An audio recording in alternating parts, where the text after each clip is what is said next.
И какво става, пичове? Аз съм Митко БГ и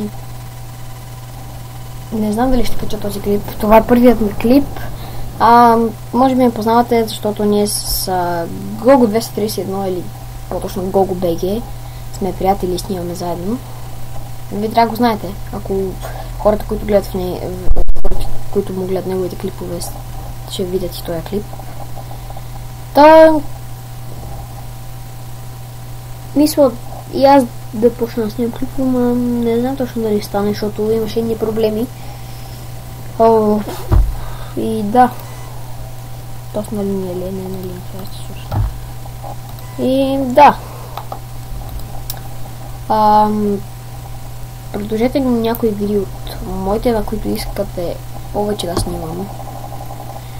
Като на CSGO или CS Source, може Zombie Escape, Лига, не знам. Не я играя бе чак толкова. Интернет, даже интернет също малко. Мисля, аз искам да я махна от това. Да ми я няма за такова. Не, че да, знам, че така не я махам. Бандикала е тук. Не знам, що ми прави така бандикала. Между другото ще направя още едно клипче. Как ще правим бандикала. Може да правя такива клипчета на Happy Wheels. Да. Това е общо взето. Не се очудвайте на снимката на Пикачу. Може да ми предлагате, например, на Happy Wheels, мога на някакви други игри. От Steam, сега ще ви кажа какво е. На Steam мога да снимам. Ариве, що заби така? Що заби така? Имам 36 игри, които... Да, ето на Half-Life мога. 9 матч, мога на CSGO.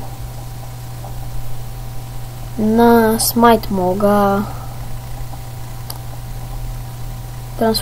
Transformice мога и на...